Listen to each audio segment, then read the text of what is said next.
Hello， 大家好，我是正正。来一场说走就走的旅行吧，这似乎是非常感性的一句话。但当这件事情莫名其妙的发生了，会不会觉得十分诡异呢？今天要讲的这个家庭就进行了这么一次诡异的旅行。事情发生在2016年的澳大利亚创普家庭，他们家庭一共有5个人，一对夫妇和3个孩子，分别是51岁的父亲跟53岁的母亲。他们带着2个女儿和1个儿子，在2016年的8月29日星期一，开着车匆忙地离开了他们在希尔湾的家。他们开了1天1夜，来到距离自己家800公里的布塞斯特。非常奇怪的是，他们一家5口出门没有带自己的身份证，也没有带手机跟银行卡，身上就只带了现金。只有他们的儿子偷偷摸摸地带了一只手机，但是在旅途当中被父母发现了，他只能被迫把手机给丢掉。原因是因为这样别人就不会跟踪他们。似乎听上去这一家5口是去逃难的。到了8月30日上午7点左右，他们又从巴塞斯特出发去真罗兰钟乳石洞。到达了这个山洞的时候，2个女儿偷偷地背着自己的父母偷了一辆车离开了。他们去了一个叫做古尔本的城市，在那里和当地的警察说自己的父母失踪了。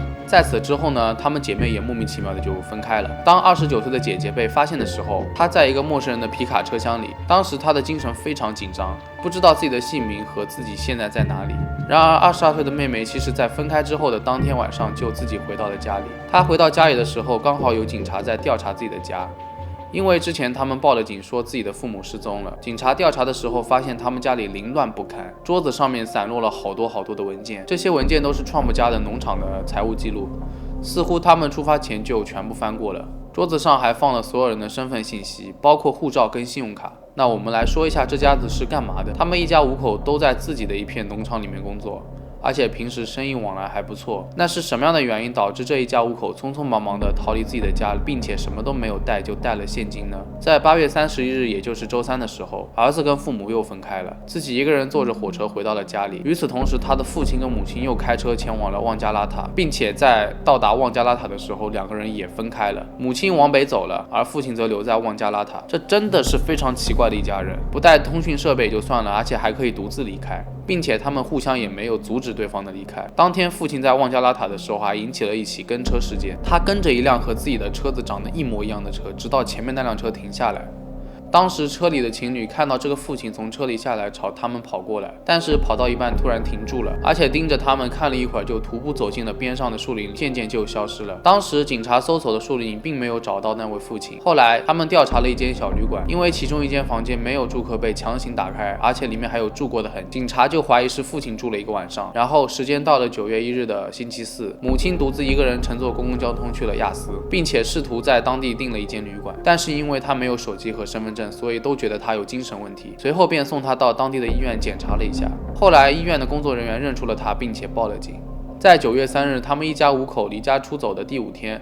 父亲被找到了，在当天下午的5点50分被发现在一条路上散步，警察立马就找到了他，并做了精神检查，在警局里待了5个小时后才出去，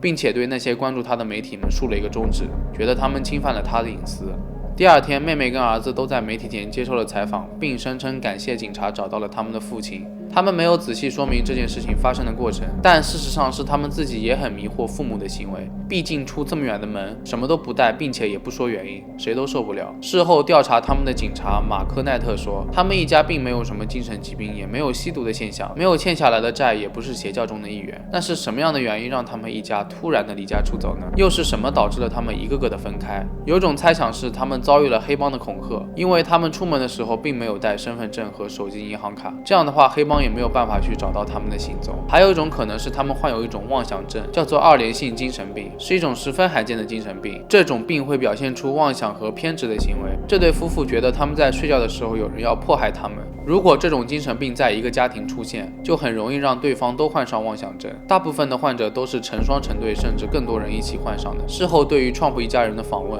媒体都揭露了父亲和母亲的精神压力增加，并且时不时的会觉得有人要来杀害他们。但是当问及这次旅行的时候，妹妹在镜头前面说了一句话，她的原话是这么说的，这真的很奇怪，也解释不了，就是他们自己都不知道为什么会这么做。最后创普一家莫名其妙出去旅行了1600公里，但是没有明确的原因，这个谜题也就再也没有人能够解开。好了，本期节目就到这里了，喜欢我视频的朋友记得一键3连加关注哦，那我们下期再见啦。